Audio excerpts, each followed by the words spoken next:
cerca de una depresión. Por eso es que esa caja de herramientas que es la teoría económica, bueno, pues faculta a quienes conducen las economías nacionales, las economías de los países, a instrumentar precisamente con esos instrumentos cuál es el mejor remedio, pero que sea un remedio de largo plazo y que no signifique, como en medicina diríamos, simplemente dar un paracetamol para que pase el dolor de cabeza.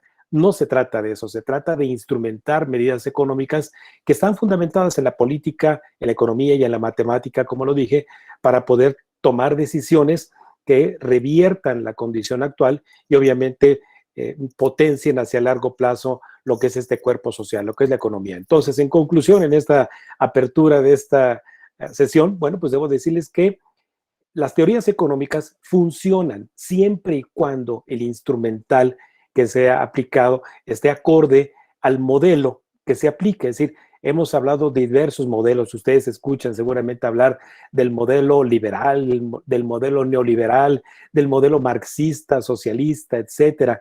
Yo la verdad que creo es que ninguno de estos modelos lo que menos se propone es perjudicar, obviamente, a las personas, o al menos no tiene nunca esa la intención. Pero los seres humanos nos equivocamos. Y no con esto quiero justificar también a aquellos médicos que se equivoquen cuando intervengan un cuerpo humano. No, no, no. Es decir, y ni tampoco quiero con ello justificar que los economistas dedicamos la mitad del tiempo, de nuestro tiempo, a explicar qué va a pasar y la otra mitad del tiempo a explicar por qué no pasó. No, no, no. Esas son meramente metáforas. Lo real es de que tenemos un gran compromiso como científicos, como profesionales, el poder hacer uso de las mejores herramientas. Trátese del modelo del que se trate para el bienestar, obviamente, de todos, el bienestar común. Gracias, doctor.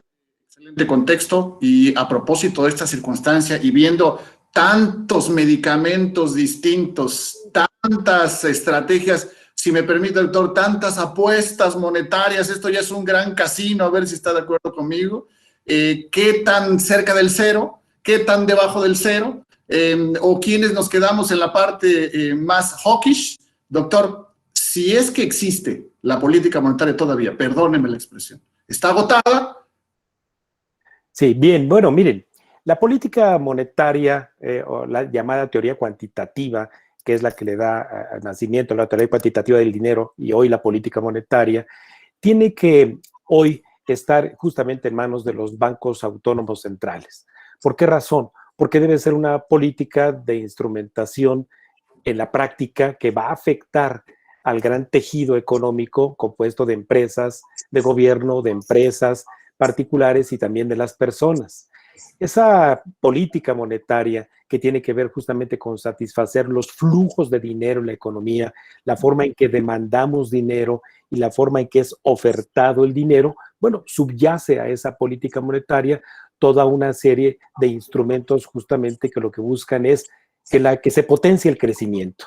Es decir, a final de cuentas, los bancos centrales tengan o no el mandato de procurar proteger el empleo y alentar en lo posible el crecimiento económico, tiene que combatir al enemigo público número uno para todos, que es la inflación.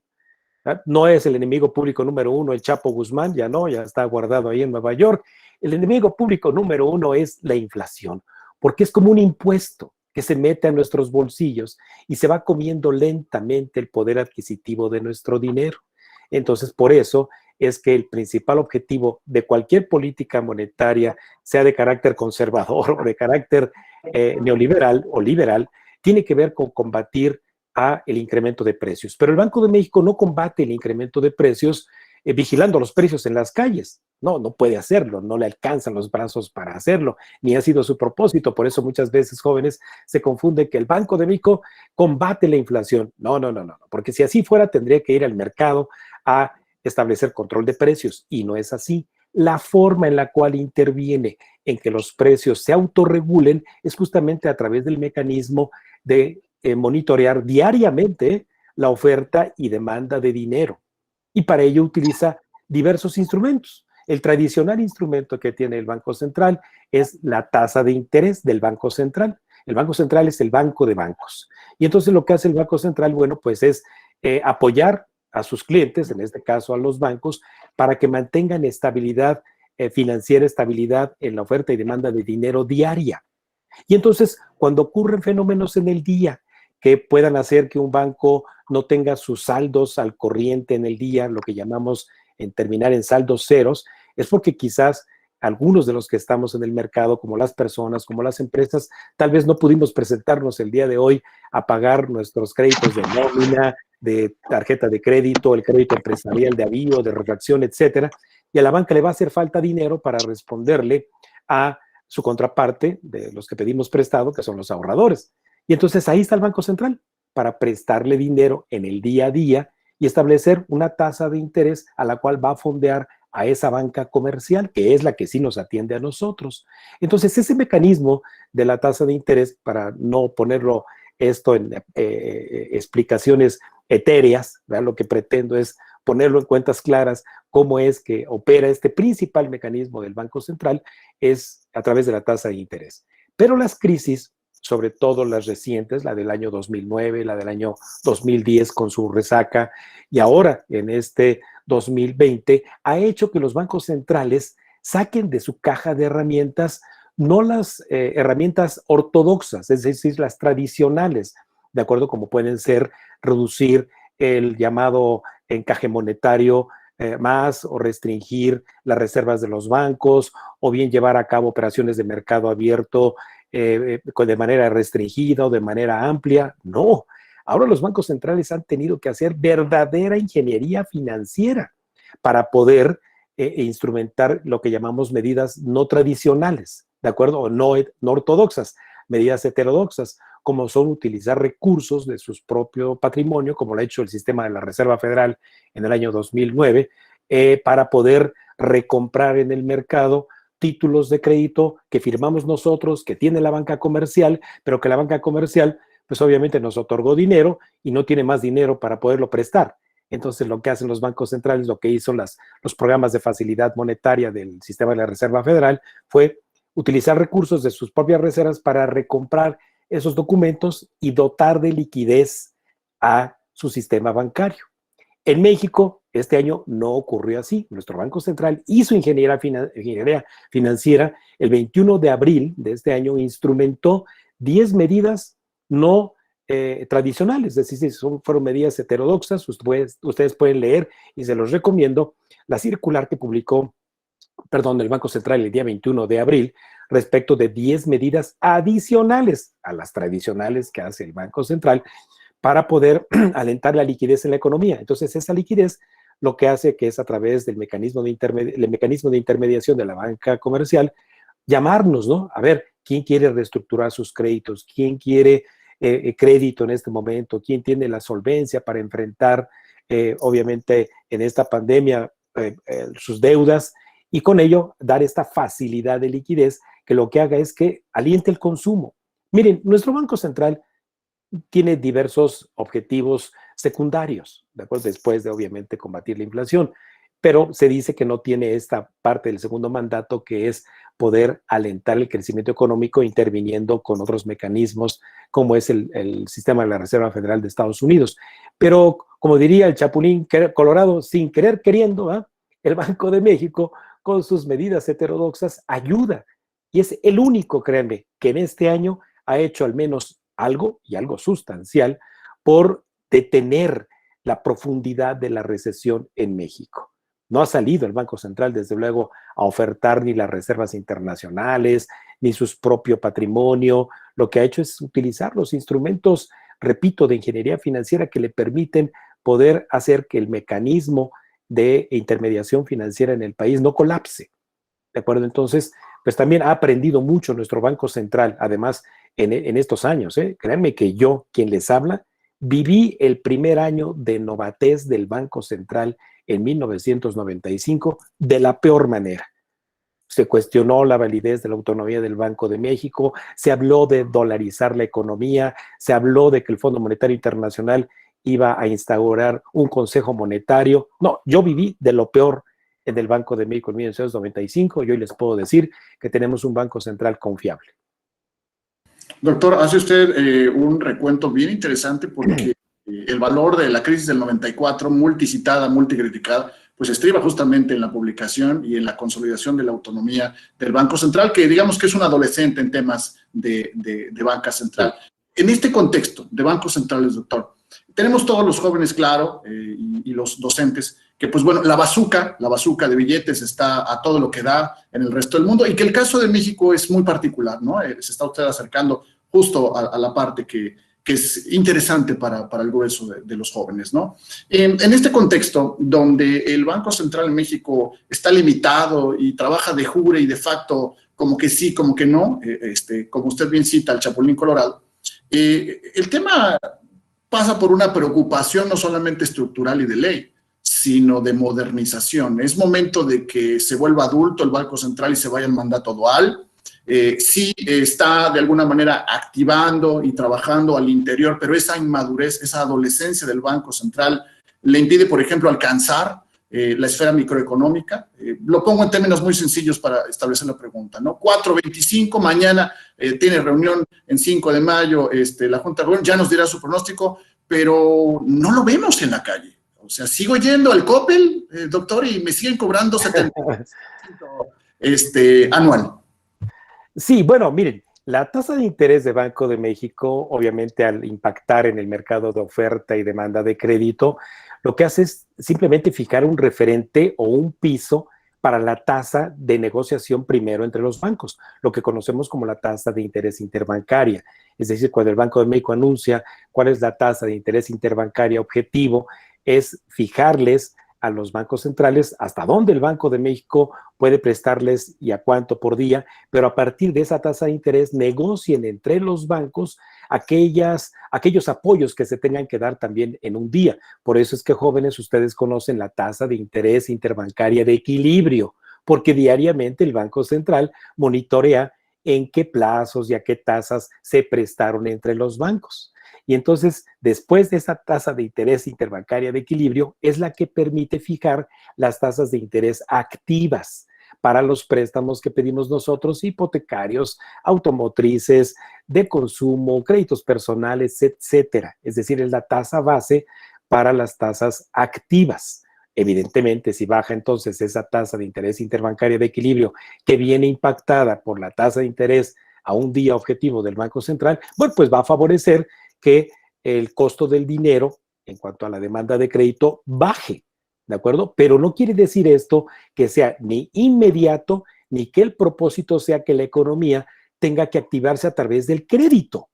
No es así, ¿de acuerdo? El crédito es un complemento, ¿de acuerdo? Si tú, por ejemplo, si alguno de ustedes, Edney, tienes una tarjeta de crédito, bueno, pues lo que hace es que tu ingreso, no te otorgan la tarjeta de crédito sin tener ingreso.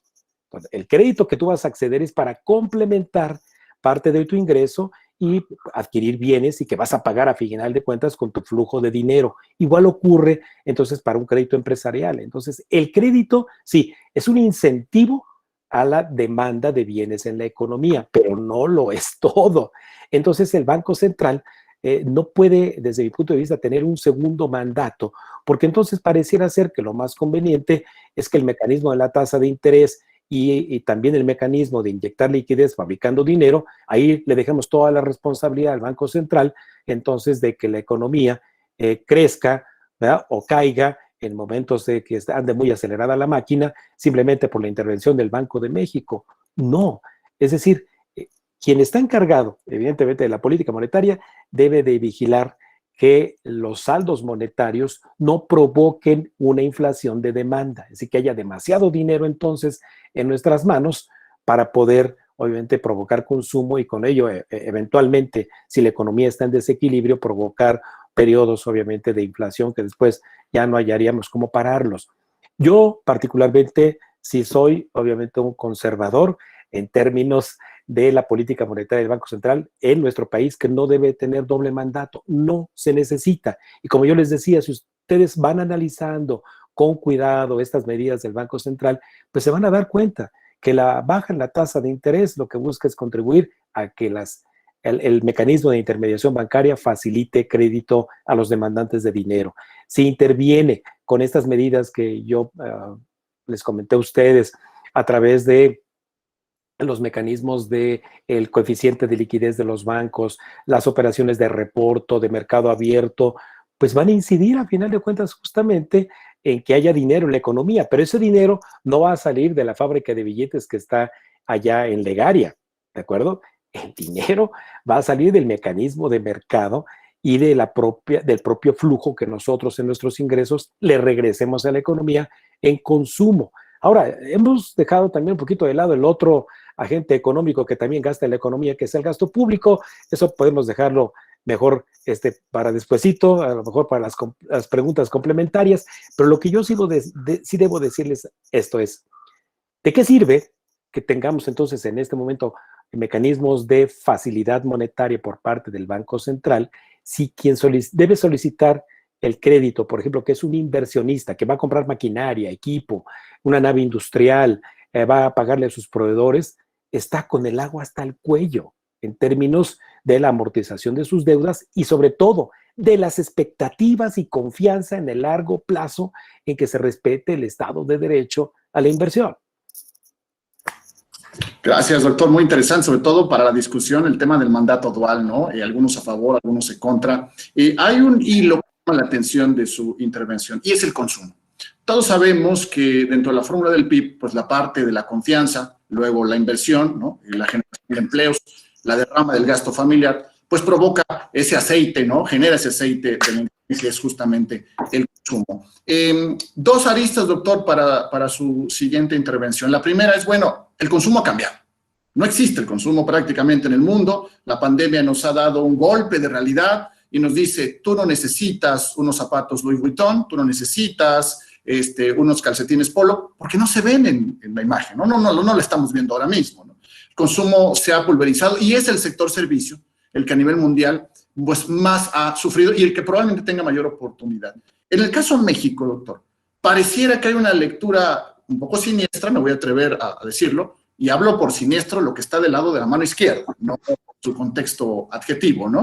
Sí. En el sentido de que, bueno, ya no hay consumo, sí es importante el consumo, pero dejemos que la iniciativa privada se levante solita. Tenemos la intervención del Banco Central y vamos con la parte fiscal, quizá no sea tan importante, ¿no? Hablando de lo que se necesita adicional para levantar en la recuperación económica a México y que no solamente es la política monetaria, doctor, tema fiscal, tema consumo, tema inversión, tema confianza. ¿Cómo lo lee usted? Bien, mira, primero, en la primera parte está dicho que con respecto al consumo es la variable macroeconómica por el lado de la llamada demanda agregada más importante.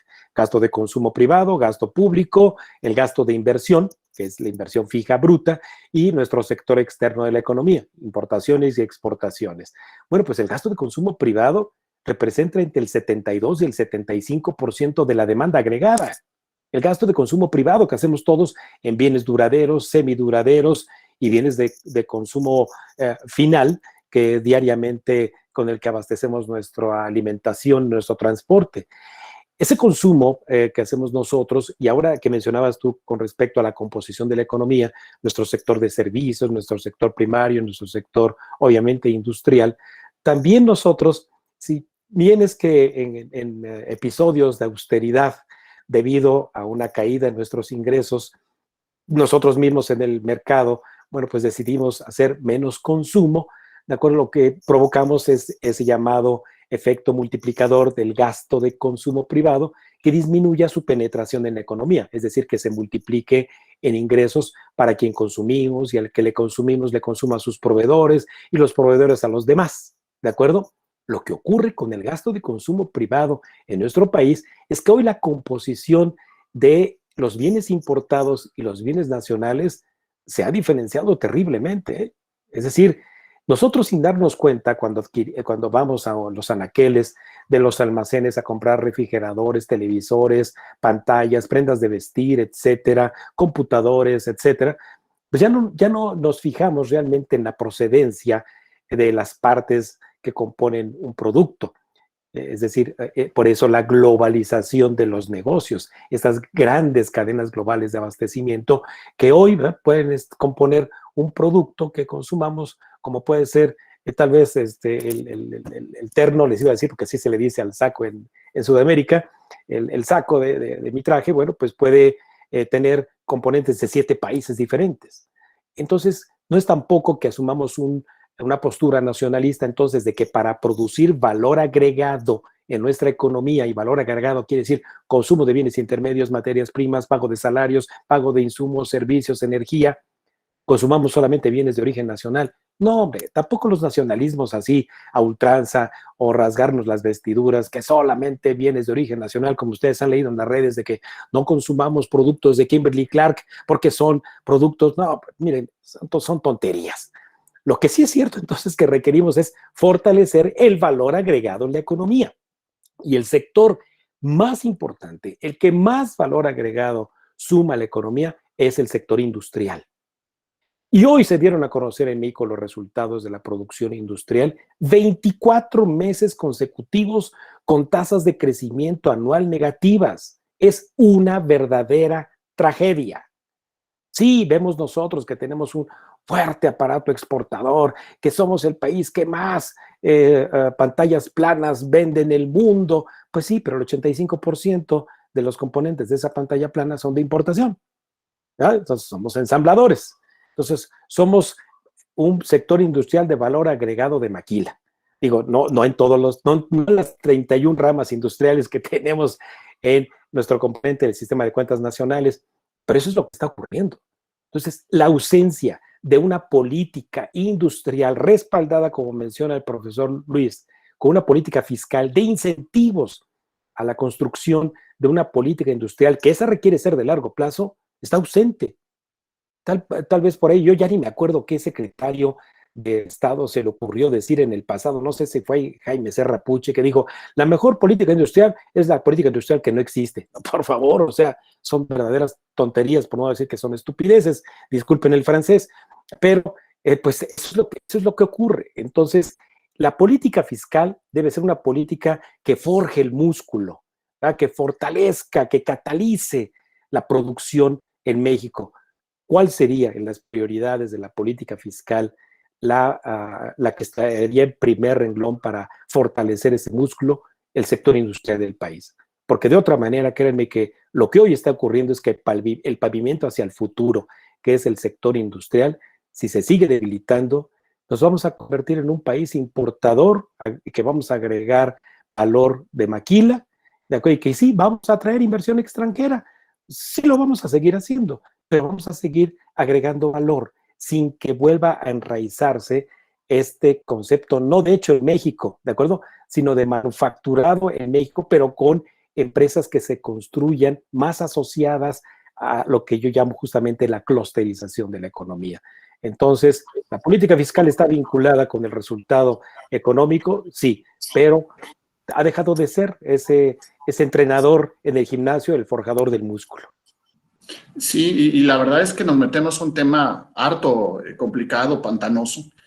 Ahora que hablaba usted justo de comercio exterior y que hablamos de las fortalezas de la planta productiva, hijo, hay tantas líneas, ¿no? Volteamos hacia un lado y vemos el tema petrolero, ¿no? La caída de los ingresos petroleros, la no dependencia, la falacia de que somos un país petrolero. Y del otro lado, estos superávits, y yo quiero preguntarle, doctor, a propósito de estos temas, con frecuencia leemos el sistema económico de indicadores del Banco Central, ¿no? Y en las clases siempre platicamos sobre el superávit y los créditos y los débitos, pero siempre tratamos de que el estudiante pueda comprender que es una lectura contable, doctor, y que no habla de la salud del cuerpo, ¿no?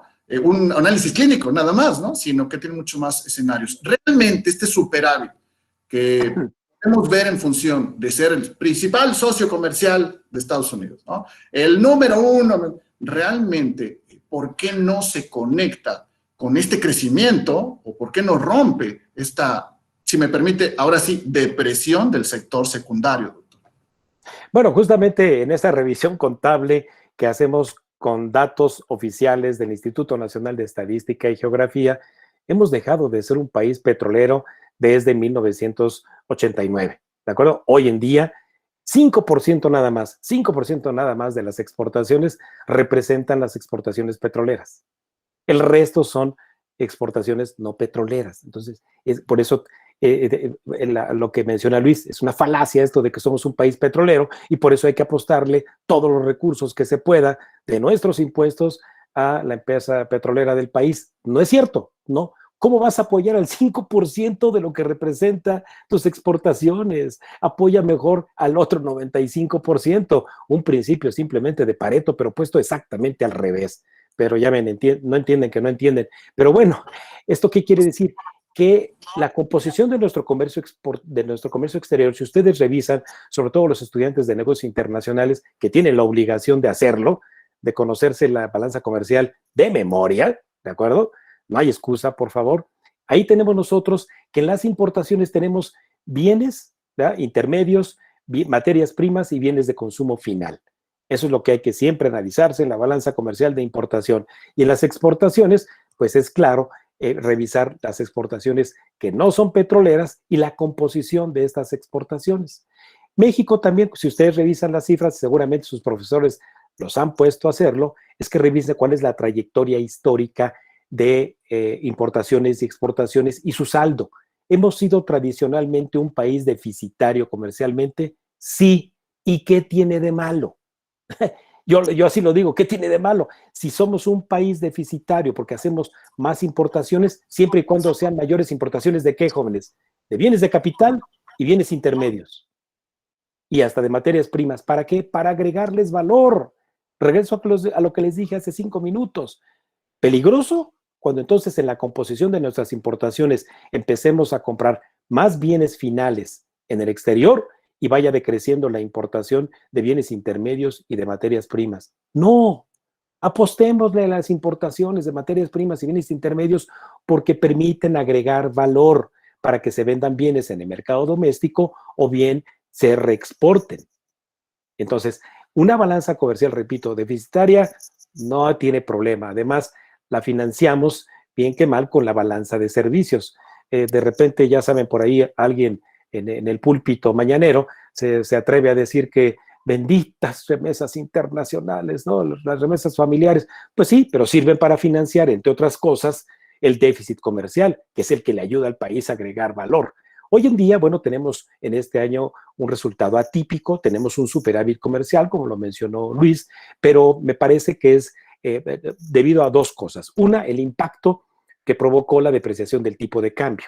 Se encarecen las importaciones y entonces, bueno, pues aguantaron un par de meses, quizás 3 meses, los importadores en renegociar cartas de crédito, renegociar con los proveedores internacionales pagos para adelantito, otros le apostaron a través de su banco en las subastas de dólares del Banco de México.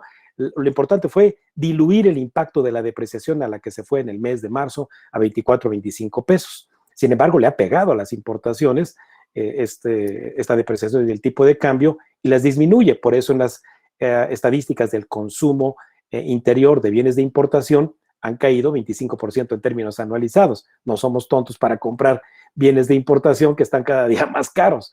Entonces, los exportadores, ¿qué es lo que quieren? Pues quieren que al contrario, que el tipo de cambio, ¿qué ocurra? Que se deprecien los exportadores para pues, recibir más pesos, pero los importadores dicen, no, momento, no, por favor, una depreciación nos encarece el componente de importación y nos puede llevar eventualmente no solo al encarecimiento de los bienes que vendemos en el mercado, sino de nuestros pasivos, porque además estamos endeudados en moneda extranjera. Entonces, en conclusión, ¿qué es lo que yo veo hacia adelante? Que nuestra balanza comercial, ojalá, sobre todo con que se reactive el consumo en nuestro principal socio comercial, que son los Estados Unidos, al reactivarse el consumo, vuelva a poner esto en la tendencia que traemos histórica de tener un déficit comercial, de que tengamos más bienes importados, intermedios y materias primas, que agreguemos más valor, pero que tengamos más empresas en México que transformen esos bienes de importación. Muchas gracias, doctor. Antes de continuar con la intervención, ahora que hablaba usted del púlpito mañanero, hace poco alguien me decía, oye, ya no hay telenovelas buenas en México, ¿no? La hora de las 7, la hora de las 9, y dices, es verdad, ¿no? Ya todo es on demand, sí es cierto. Oigan, ya de verdad ya no hay actrices destacadas y guiones e historias relevantes. Y yo les decía, pues yo les recomiendo, por ahí de 6:30, hoy el capítulo de hoy duró 3 horas. Ojalá lo puedan ver en la repetición, estuvo fantástico, ¿no? Pero bueno, este es más que nada como un contexto para la siguiente pregunta, el futuro. Vamos enlazándonos, doctor, con el futuro. Sí. La medicina está ahí, se entiende que hay alternativas, se entiende que hay posibilidades de aplicar una u otra medida, pero también me parece que no se está leyendo correctamente desde el ángulo oficial el escenario que viene. Y el escenario que viene es un sociodemócrata, inevitablemente, un tipo de cambio probablemente, y le quiero preguntar, doctor, depreciado en favor del dólar en función de mayores estímulos, ¿no? Una tasa de interés bajita en Norteamérica. Con este escenario, si estoy cierto, doctor, ¿qué viene para México con este socio comercial? Bien, bueno, miren, y espero que no sea disruptivo lo que diré prácticamente al final de esta intervención para continuar obviamente, con sus preguntas. Miren, México, una de las reformas estructurales de gran calado que llevó a cabo en el salinismo, pésenos o no, yo no tengo ningún interés en hablar bien o mal del periodo de Salinas de Gortari, pero una de las reformas más importantes que tuvo el país fue la apertura comercial. La apertura comercial hizo que el país eliminara el esquema proteccionista en donde llevó estudiantes de negocios internacionales, también se la deben de saber de memoria. La tarifa general del impuesto a la importación estuvo 100% restringida a permisos previos durante 6 años, del 76 al 82. Había que pedir permiso previo para importar absolutamente todo. El nivel de vida, jóvenes, que ustedes hoy tienen al satisfacerse con los bienes y servicios que hoy se deleitan, con unos tenis que hasta les permiten flotar en el aire, ¿verdad? O con prendas de vestir de microfibra. Ustedes no disfrutarían de esos bienes, créanmelo, si hubiéramos continuado con el proteccionismo trasnochado del pasado. Así, la apertura comercial nos benefició incluso nuestro poder adquisitivo, jóvenes, está medido. Yo hice un estudio, hice un documento donde demostré que el poder adquisitivo de nosotros a partir de 1989, cuando México entró de golpe al Acuerdo General de Aranceles y Comercio, que es el precedente de la Organización Mundial de Comercio, incrementó nuestro poder adquisitivo y además se convirtió en la política de apertura comercial en un instrumento de contención de la inflación, porque los precios de los bienes externos vinieron a ponerle un techo en el mercado a los precios internos.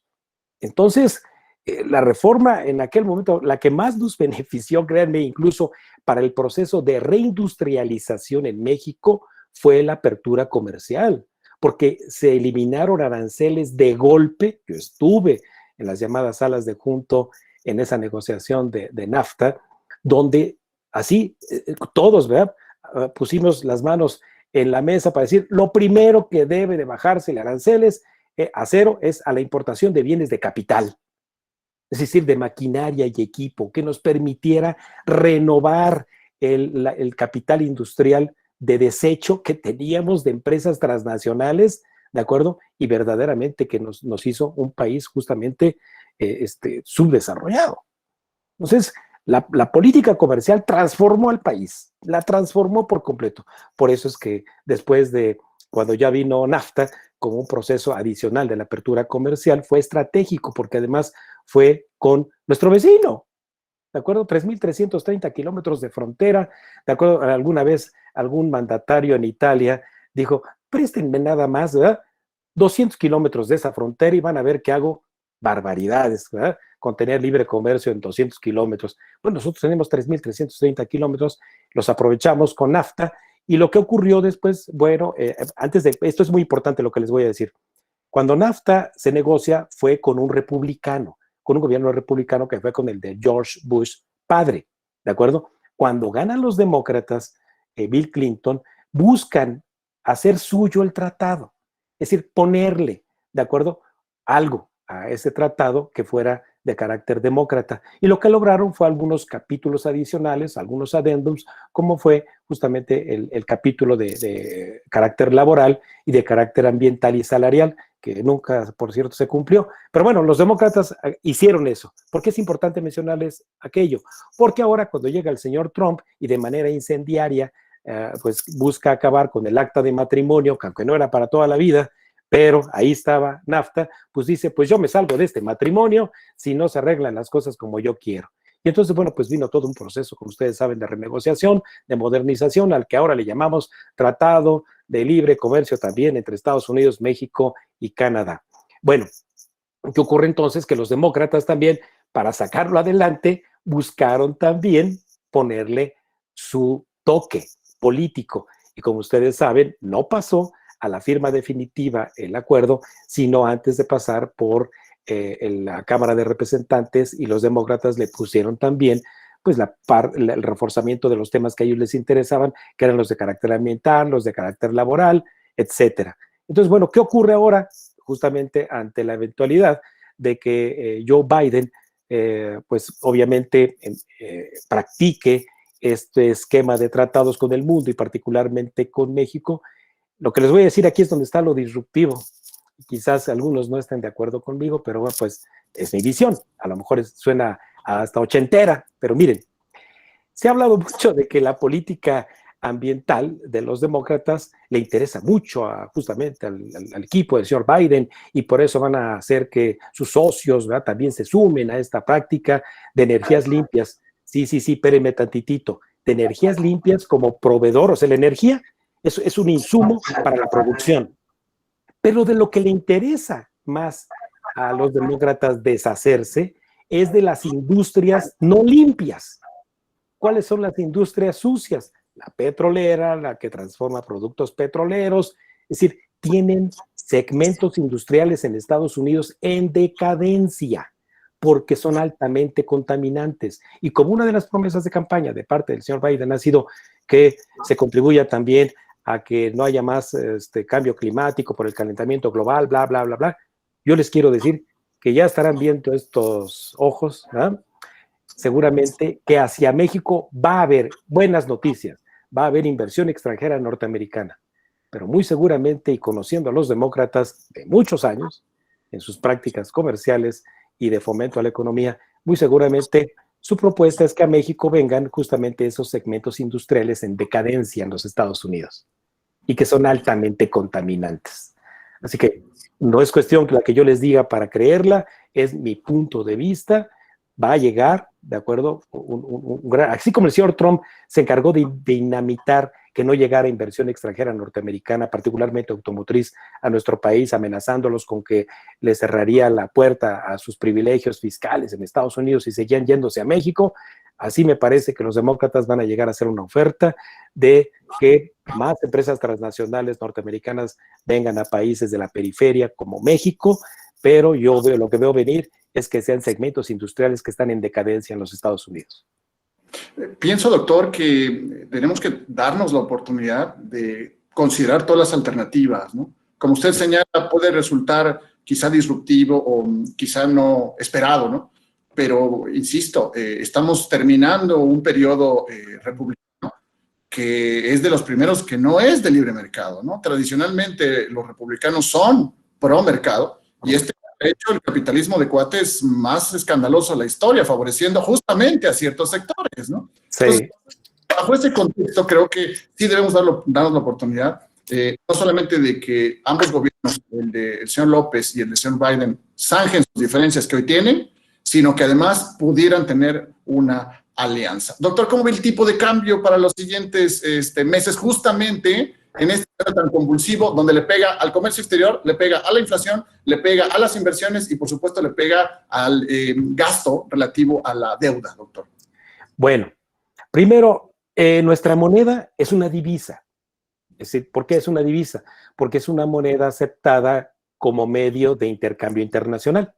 Por eso ustedes pueden acudir a los aeropuertos a intercambiar sus pesos cuando salen por euros, por dólares canadienses, dólares norteamericanos, o bien si se van solamente con las tarjetas de crédito al exterior y utilizan su tarjeta bancaria de un banco comercial en México y hacen pagos en la moneda local. Es decir, nuestro peso es aceptado para transacciones internacionales, pero nuestra divisa mexicana no es un activo de reserva, ¿de acuerdo? Es decir, no es una moneda aceptada como medio de pago y cobro internacional. Yo no puedo llegar por olvido al aeropuerto Charles de Gaulle en París y decir, pues, ¿sabe qué? Aquí traigo 5,000 pesos, cámbienmelos por euros. No, señor, pues se equivocó usted. Esos debió haberlos cambiado al salir desde su aeropuerto en la Ciudad de México, ¿de acuerdo? Entonces, eso no se puede hacer. Nuestro peso no es un medio de un activo de reserva, de cobro y pago internacional. Por eso, entonces, es de que estamos expuestos justamente a tomar la referencia de las monedas que sí son activos internacionales, dólares, euros, yens, etcétera. Sí, formamos parte de una canasta de divisas, de los activos del Fondo Monetario Internacional, pero ese es otro boleto, ¿de acuerdo? Aquí lo que estamos hablando entonces es de que nuestra moneda, la cantidad de pesos y centavos que tenemos que pagar por una moneda extranjera, sea el dólar o sea cualquier otra denominación externa, esté sujeta justamente a la oferta y demanda de estas monedas internacionales en el mundo y lo que afecta a esa oferta y demanda. Por eso los fenómenos políticos y también los económicos y los financieros también afectan a las monedas. Entonces, cuando el dólar se ve de repente asustado, ¿verdad? Como ocurrió la semana pasada, en donde la incertidumbre de las decisiones políticas de los ciudadanos, pues hicieron que el dólar se depreciara. Y entonces, bueno, pues ¿quién gana? Las monedas con las que tenemos que comprar esos dólares. No es que el peso gane con respecto al dólar porque algo hicimos aquí internamente, ¿eh? No. Es por lo que ocurre justamente en los mercados externos. Entonces, también los tipos de cambio en estas llamadas economías emergentes como la nuestra, el fenómeno que más afecta su cotización es la especulación. ¿Y qué es la especulación? Pues es simplemente la probabilidad de riesgo de perder o de ganar. Entonces, por esa razón es de que, miren, jóvenes, ahorita a lo mejor con la mucha credibilidad que me haya yo ganado con ustedes en esta tarde-noche, ¿qué les parecería yo si les afirmara que el día de mañana el tipo de cambio, dado que Andrés Manuel no reconoce a Biden y que Biden le va a gritar en el escritorio a Andrés Manuel, o que bien ocurre un anuncio del Banco de México de que va a cerrar las reservas, ¿qué les parecería? ¿Qué sería lo que ustedes harían si yo les digo que el día de mañana la cotización peso dólar se va a ir a 24 pesos? ¿Qué es lo que harían? Cualquiera de ustedes utilice el micro. Nada más apúrense. Saber de que de que nos están afectando demasiado a pesar de los problemas económicos que están existiendo aquí en México. ¿Y qué harías con los pesos y centavos que traes en la bolsa ahorita y que yo te estoy diciendo que mañana se va a 25 pesos? Pues la verdad, yo creo que ya tenerlos ahí, pensar en futuro y saber que dentro de poco, lamentablemente, esa divisa ya no va a ser funcional. Bien, también Gabriel. ¿Quién más le ayuda? Quiero escuchar otra respuesta. Yo compraría dólares. Eso es, muy bien. Sí. Para obtener una ganancia especulativa, quizás el próximo lunes. Vas ahorita, compras esos dólares a 20.50 o 21 pesos, esperando que lo que te dijo el profesor Raimundo Tenorio se cumpla, de que mañana se va a 24 pesos, el lunes sigue en 24 pesos, vas y entregas tus dólares y a lo mejor los entregas a 23 pesitos, pues ya te ganaste dos, ¿de acuerdo? Especulando. Sí, pero creyendo en un rumor. No, jóvenes, ustedes tienen que irse a los datos duros. En economía enseñamos lo que son los agregados monetarios, el M1, el M2, el M3, el M4. El M1 son todos los billetes y monedas que todos ustedes que estamos en esta reunión traemos en las bolsas, más lo que está depositado en nuestras cuentas de cheques, tanto de empresas como de particulares. Y si hoy todos creyeran lo que Raimundo Tenorio les está afirmando, si todo ese M1 sale y se convierte en dólares, el Banco de México va a aguantar el ataque especulativo. ¿Cómo lo va a aguantar? Todo ese M1 suma hoy aproximadamente 81,000 millones de dólares. ¿Cuántos dólares tiene en reservas el Banco de México? 179,000. No los tiene ahí en 5 de mayo, ahí donde el edificio central. Los tiene depositados en el mundo, ¿de acuerdo? Pero bueno, ese M1 además no se puede convertir de manera inmediata, ¿de acuerdo?, en dólares. ¿Por qué? Pues porque muchos tenemos también restricciones a tener liquidez. Entonces, esa contención del ataque especulativo la puede aguantar el Banco de México y les entrega dólares a todos ustedes conmigo. Y el lunes, ¿qué tenemos que hacer? Tenemos que pagar la gasolina, pagar el pan, ir a la despensa.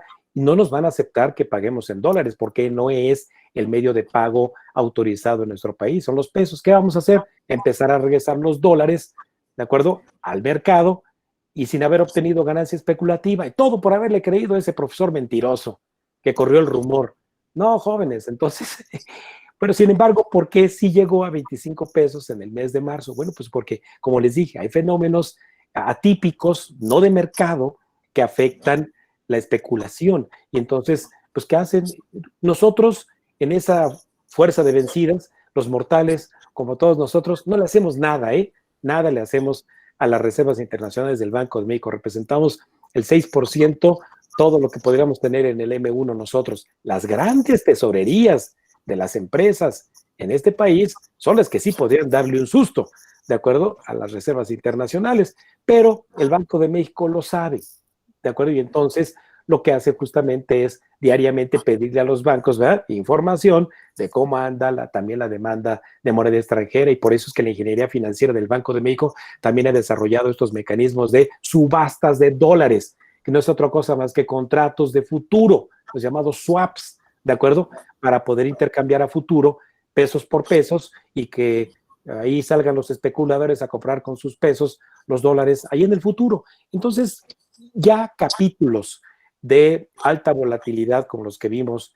en marzo, por ejemplo, de este año, hoy en estos meses, de aquí al menos a fin de año, por lo que me pregunta el doctor Luis de cómo lo veo hacia futuro, no lo vamos a volver a ver, a menos que ya saben quién se encargue desde justamente el mañanero decir cualquier cantidad de ocurrencias.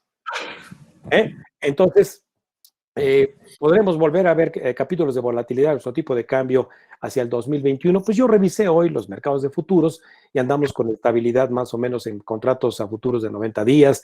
Las subastas justamente del Banco de México andan estables en máximo 22 pesos.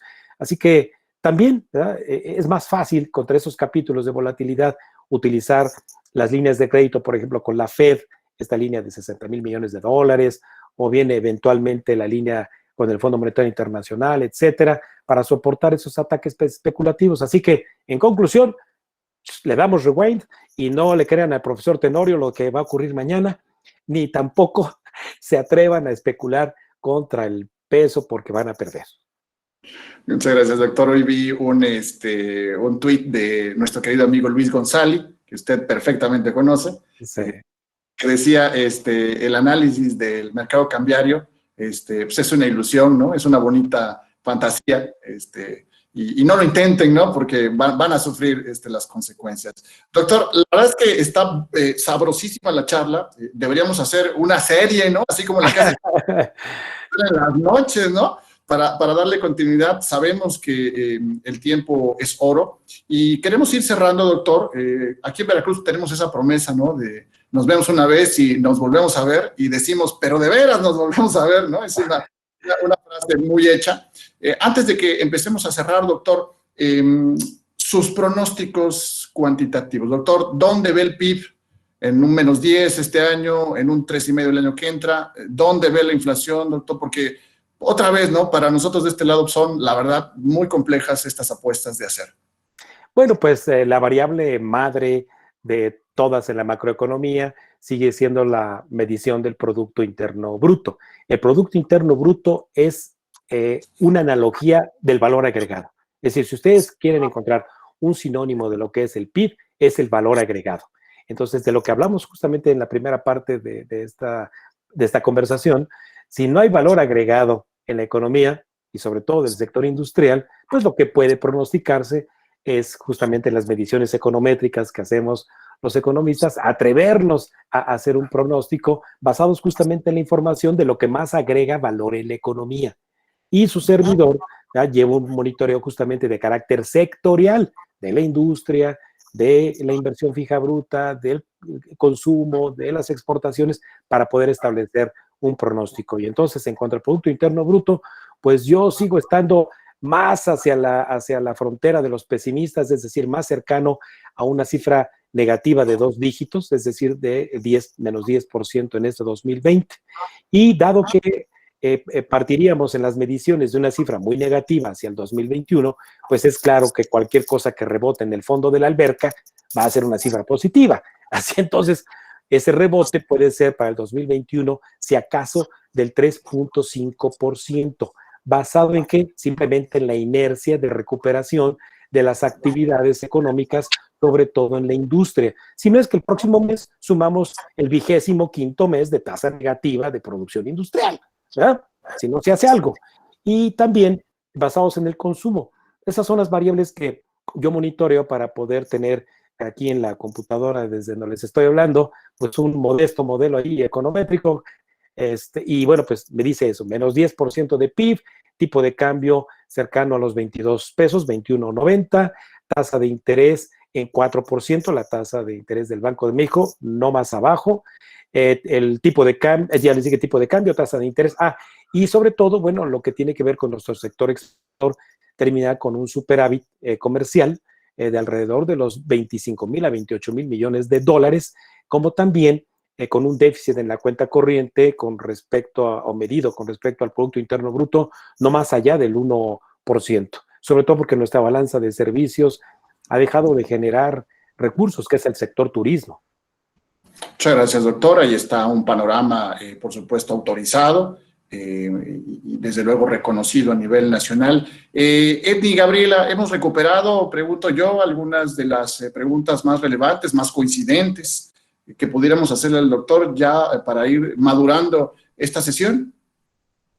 Sí, profesor, el público ha hablado y hemos reunido un compendio de preguntas muy interesantes y de las cuales hemos seleccionado las más precisas y a continuación mis compañeros darán lectura de ellas. Para iniciar será Luis Miguel Tlehuatle Guevara. Por favor, Luis. Muy buenas tardes, profesor y doctor Raimundo Tenorio. Bueno, el contexto es el siguiente. Con la victoria de Biden, Estados Unidos buscará volver a integrarse a los tratados internacionales que Trump abandonó, además de recuperar protagonismo global, así como tener mayor presencia y hacer presión para contrarrestar la influencia de China. Recordemos que bien sabemos que lo que sucede en Estados Unidos nos afecta directamente en México. Bueno, con base en lo anterior, surge la siguiente inquietud del público. ¿Qué papel y medidas internas y externas debe de tomar México para aprovechar este marco abierto y ganar terreno en el comercio mundial? Bueno, pues México tiene que seguir aprovechando los tratados comerciales que ya tiene. México es campeón mundial en el número de tratados comerciales del libre comercio, acuerdos de complementación económica, tratados de protección a la inversión, recíproca. Es campeón México en ello. Entonces, aquí lo que se requiere que ocurra es que el capital empresarial, o sea, el gobierno no es el que hace comercio exterior, ¿de acuerdo? Facilita el marco jurídico para que entonces las empresas aprovechen justamente estas preferencias arancelarias para hacer comercio. Entonces, a Estados Unidos le conviene libre comercio, ¿de acuerdo? Y lo va a seguir teniendo con sus principales socios, que somos México, Canadá y la Unión Europea. Estados Unidos va a recuperar su protagonismo en la Organización Mundial de Comercio que pues abandonó con el señor Trump. Yo sí lo creo porque le facilita mucho a Estados Unidos por poder contener a través de la OMC a China.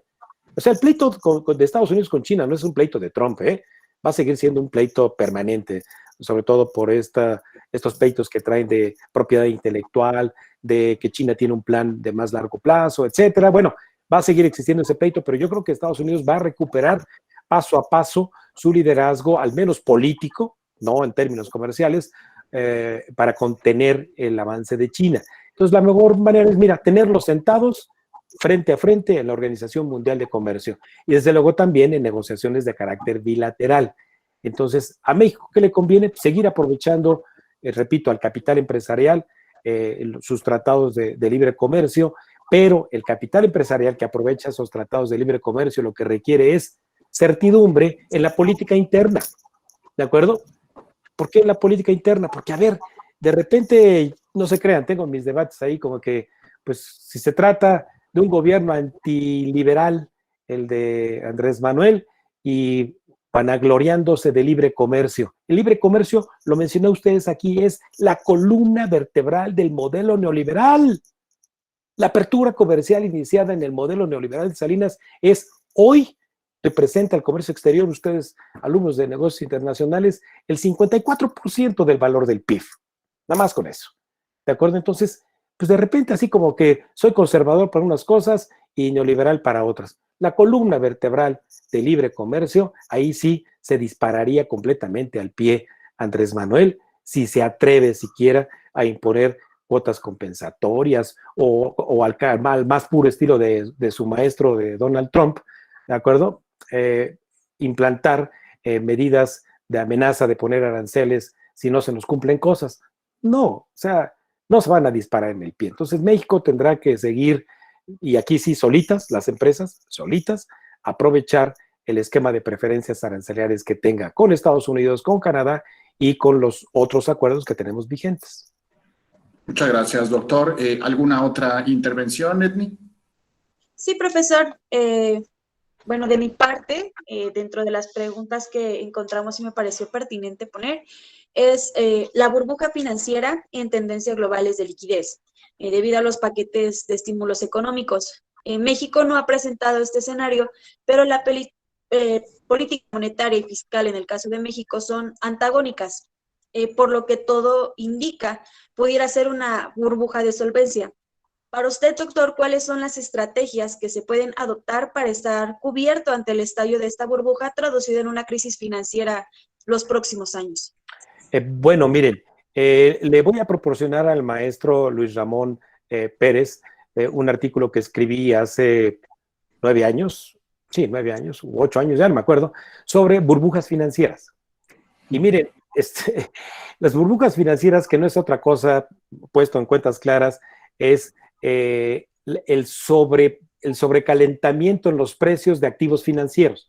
Es decir, una sobrevaloración de activos financieros en el mercado más allá del verdadero valor de mercado al que responden la generación de rendimientos, de flujos de parte de las empresas. Esas burbujas financieras ya las vivimos en el 2008 y 2009, por eso la crisis, ¿verdad?, que tuvimos en nuestro vecino del norte en el 2008, con todas estas burbujas financieras, esta sobrevaloración de activos que provocaron tanto las calificadoras de riesgo como los bancos de inversión, ¿de acuerdo? Lehman Brothers y todos los demás. Bueno, entonces, hoy, después de ello, justamente yo reconozco mucho a la señora Christine Lagarde, cuando en el 2012 advirtió y dijo, cuidado, el dinero barato que ha venido prestando el sistema de la Reserva Federal para apoyar la recuperación de los Estados Unidos está siendo utilizado para nuevamente comprar activos financieros, papel, y no para meterlo a la economía real,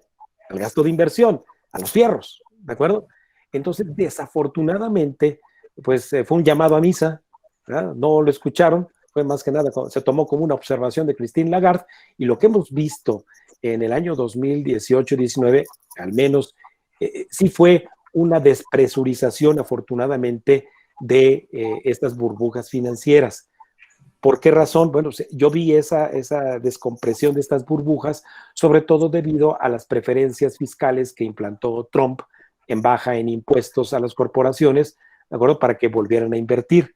Entonces, siempre y cuando sacaran su dinero de las esferas financieras para llevarlo al capital productivo. No todos lo hicieron, pero al menos fue un esfuerzo para poder despresurizar esas burbujas, ¿de acuerdo? Entonces, hoy hablar de burbujas justamente de solvencia, no entiendo muy bien la pregunta vinculada de la burbuja de solvencia con la burbuja financiera, pero bueno, quiero entender que la burbuja de solvencia a la que se refiere es de que hay tremenda liquidez, que estamos atrapados justamente en la liquidez con mucho efectivo, en el que particularmente incluso en México, el presidente de la Asociación de Bancos de México dice, no hombre, tenemos como 800,000 millones de pesos para prestar.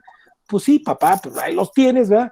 Pero las tasas de interés están así que sobredimensionando que los riesgos son muy altos y tus tasas de interés, bueno, pues son muy altas, ¿de acuerdo? Entonces, también la actividad económica, si no tiene los incentivos para traducirse en gasto de inversión y gasto de consumo, pues así ya haya mucha liquidez, pues no la vamos a agarrar, ¿eh? Seguramente pues aquí al teléfono celular llegan muchas ofertas, de que pásenos el saldo de sus otras tarjetas, tiene usted abierto una línea de crédito, que pues es mucha la tentación. Ahí se ve la gran liquidez que trae el sistema financiero. Entonces, ¿qué ha preferido la banca con esta burbuja de solvencia? Prestarle a los gobiernos. Claro está que a tasas de interés muy bajitas, pero son seguras. Ahí tiene la intervención, la pregunta, Edny. ¿Tenemos algo más? Estamos ya en la parte final de nuestro evento, Edny. Sí, profesor, tenemos a mi compañera Liz Cruzado con una pregunta igual para el doctor. Gracias por sus aportaciones, doctor. Buenas tardes, doctor. Sí. Mi pregunta es, con todo el revuelo político y social en el país, surgen dos preguntas que van relacionadas con el tema. Por una parte, ¿qué tanto afecta a la economía mexicana la falta de concordancia de los ideales de los partidos políticos con sus iniciativas y de qué manera el mexicano puede aportar a la economía ejerciendo su democracia sabiamente? Y por otra, la Alianza Federalista, ¿es el inicio de un despertar de los estados grandes que más aportan a la economía mexicana? Bueno, mira, primero los ciudadanos debemos estar convencidos que los representantes democráticos que están en el poder legislativo, bien que mal, por mayoría, al final de cuentas, fueron elegidos, tanto los de elección directa como los de distribución proporcional. Ellos son, evidentemente, la voz de los ciudadanos. Y entonces, cuando ellos están sentados negociando ese llamado paquete económico, que son los impuestos, que son las leyes del IVA, del ISR, leyes complementarias, hoy justamente que están decidiendo sobre el presupuesto, qué es lo que nos deben de regresar, Ellos lo que están decidiendo es cómo nos van a regresar en términos de bienestar las contribuciones que hacemos. Por eso es que entonces también los partidos políticos, incluyendo los del partido oficial, poco están contribuyendo para que los ciudadanos nos convenzamos que lo que nos van a regresar de los impuestos que pagamos realmente nos están dejando satisfechos y que para eso fue que los elegimos. Pues los partidos políticos, cada quien ejerce obviamente una postura de carácter ideológico, sin duda, ¿de acuerdo? También ejercen presión sobre lo que escuchan de sus representados. A veces a lo mejor sobreexageran sus posturas, pero lo que sí es cierto es de que al estar informados nosotros de cómo se dan esas discusiones, de la forma en que nos van a cobrar y nos van a regresar en gasto en términos de bienestar esos impuestos, es que los ciudadanos informados tenemos que ser ciudadanos que presionemos a esos representantes políticos. Claro está que ustedes me dirán, oiga, pero de poco sirvió porque ya ve que los afectados por los fideicomisos, pues los partidos de oposición, pues poco pudieron hacer por doblegar la mayoría. Pues sí, pero pues ni modo, así es la democracia, la mayoría, ¿de acuerdo? Ganó. Entonces, tomémoslo como una anomalía de la democracia, ¿de acuerdo? Quienes no estamos satisfechos con eso, tomémoslo como una anomalía de la democracia y habrá tiempos en los cuales podamos a lo mejor hacer mayoría de otra manera, también civilizada. Y desde luego, bueno, pues lo que tenemos que hacer es, como ciudadanos, exigir cuentas claras sobre, repito, lo que nos devuelvan en términos de bienestar corresponda al esfuerzo que hacemos por contribuir a la hacienda pública. Y aquí yo sé que muchos de ustedes subyacen en su pensamiento que es que unos sí contribuimos y otros no, y es que tenemos una economía informal que genera 2 de cada 3 puestos de trabajo, y pues sí, son nuestras debilidades estructurales. Entonces, mejor, ¿por qué no primero, ¿verdad?, atendemos esas debilidades estructurales y luego hablamos entonces, quizás en segundo término, de cómo vamos a hacer que esas debilidades estructurales de la economía informal se nos regresen en impuestos? Yo no me quiero con ello apuntar para una sesión segunda con ustedes muy pronto, pero nada más quiero cerrar con esto para que ustedes vean cómo es lo injusto de un impuesto que representa un subsidio para muchos. La ley del impuesto al valor agregado. La ley del impuesto al valor agregado es como un queso gruyère, tiene un montón de hoyos, ¿de acuerdo? Que si los exentos de estos, que si los tasas cero de acá, bueno, olvidemos eso, pongámoslo más en términos coloquiales. Una familia de ustedes, ¿de acuerdo? Va al súper, entra con su carrito, y junto de ustedes va otra familia con un nivel de ingreso de 2 salarios mínimos, ¿verdad? 5,000, 6,000 pesos al mes. Y en el otro extremo van 3, y en el otro extremo va. la familia más rica de México. No va a ir Carlos Slim, ¿verdad? Desde luego, con su carrito al súper. Bueno, entran al súper y quizás las canastas de consumo con las que van llenando su carrito llevan medicamentos, llevan obviamente verduras, carnes frescas, de diferente categoría, desde luego, alimentos, bebidas, tabaco. Pero ¿qué ocurre? Cuando lleguen los tres a la caja registradora, les va a dar una muy buena noticia a la cajera a los tres. Es decir, mire, por este medicamento que lleva usted genérico aquí, por este medicamento de patente que lleva usted acá, no va a pagar IVA. Así que esto páselo para allá, no paga IVA. Oiga, todos llevan lechugas, unos romana, otros llevan tomate, también nadie paga IVA. ¡Ay, qué buena noticia! Eso es un subsidio a los niveles de alto ingreso y también un subsidio a los de bajo ingreso. Sí, pero no son proporcionales. Entonces, ¿por qué no cobramos el IVA parejo a todos? ¡Ay, no! ¿Cómo vamos a despertar al tigre, ¿no? ¿Cómo le vamos a cobrar impuesto al valor agregado a los más pobres? No.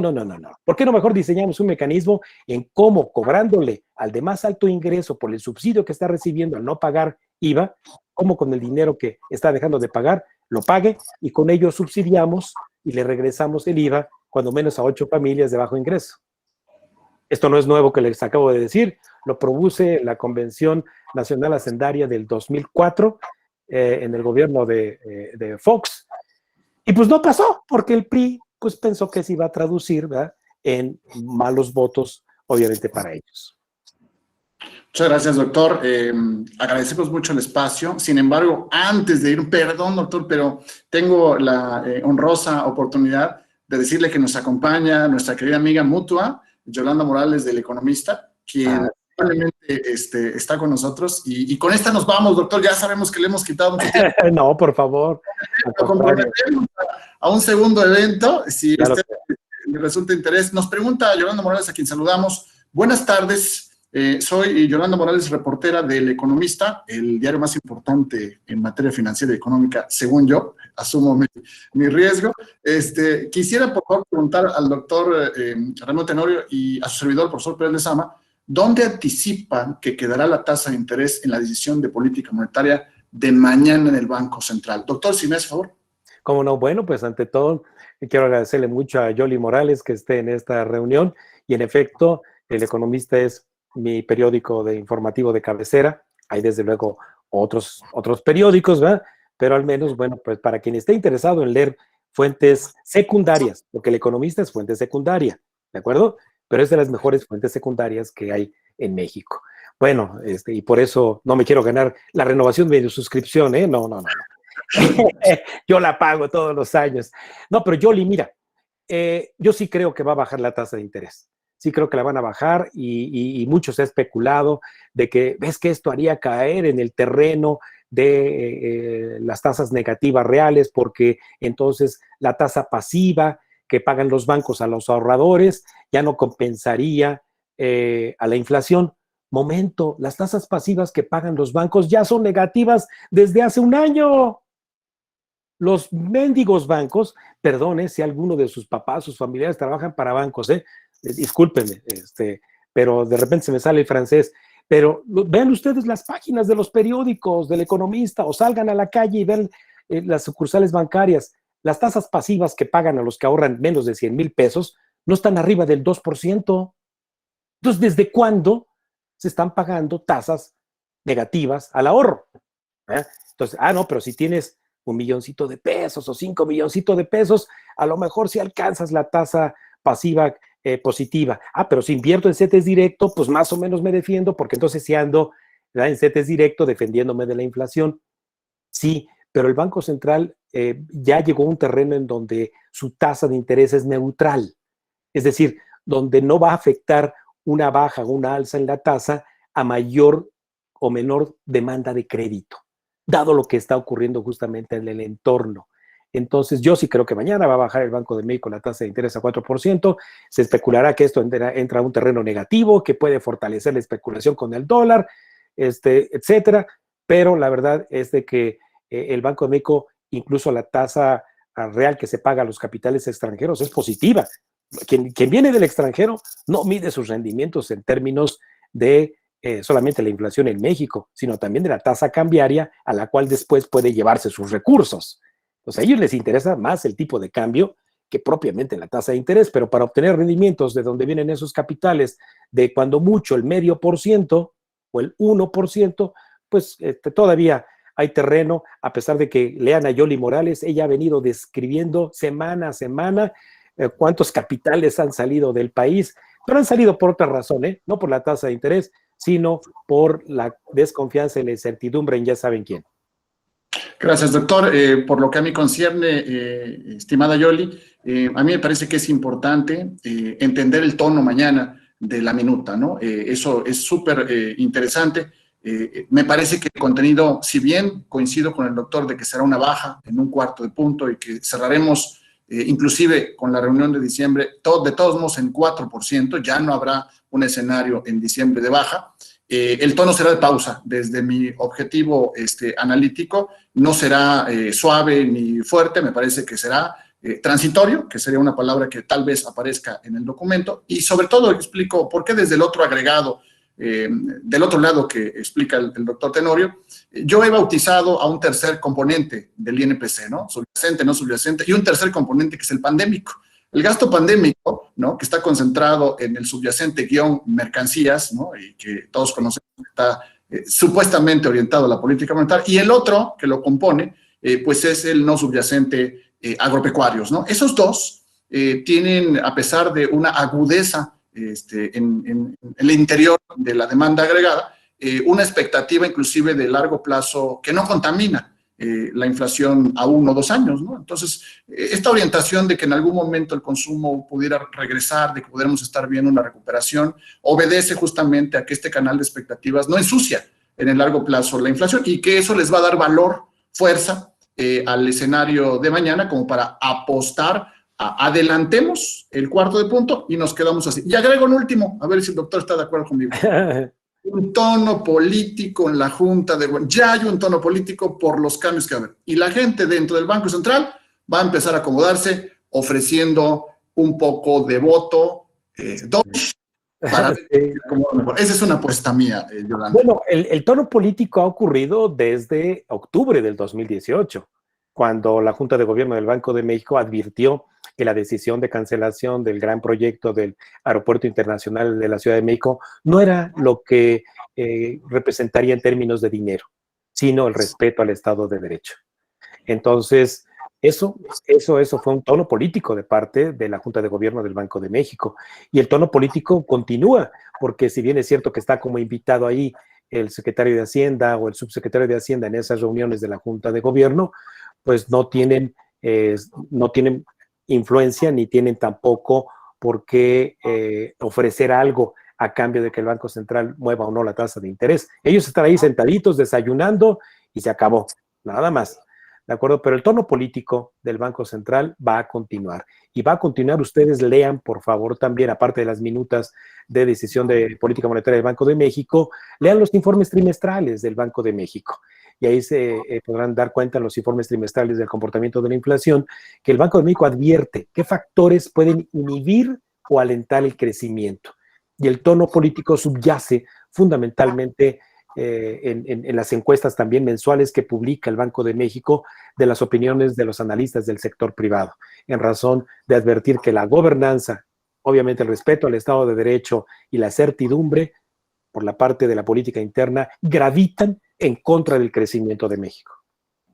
Excelente, doctor. Hemos agotado ya el espacio y también hemos agotado un poco al doctor. Doctor, lectura ya al reconocimiento que los jóvenes libertarios del centro del estado de Veracruz le van a entregar vía electrónica, ahora que estamos en este asunto de la sana distancia, y le pedimos a la señorita Edny Gabriela, si fuera tan gentil en darle lectura, hacemos la entrega y vamos cerrando. Bueno, Saber y Jóvenes Libertarios otorgan el presente reconocimiento al doctor Raimundo Tenorio Aguilar por su invaluable aportación en la formación del pensamiento económico de jóvenes del centro del estado de Veracruz, preocupados por un escenario de libertades. En la ciudad de Orizaba, Veracruz, a los 11 días del mes de noviembre del 2020. Muchas gracias, doctor Raimundo Tenorio. Al contrario, agradecido soy yo, y la manera continua en la que yo me ofrezco también estar en comunicación con ustedes es en mi red social, en Twitter, @RaimundoTenorio. Lo tengo abierto a mensajes directos, a quien quiera obviamente conversar conmigo a través de ese medio, con todo gusto. Muchísimas gracias, doctor. Muchísimas gracias a los medios de comunicación que nos acompañaron.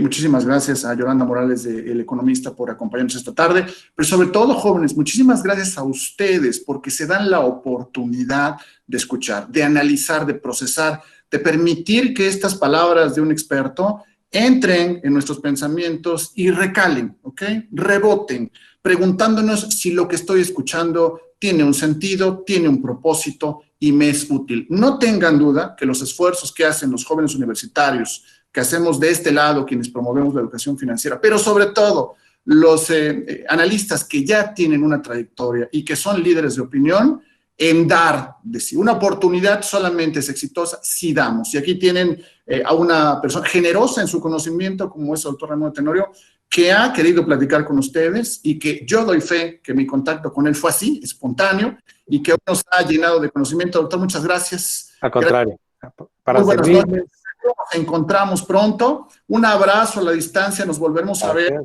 Pero mientras tanto, por favor, sean felices. ¿Y saben cómo es la mejor manera de ser felices?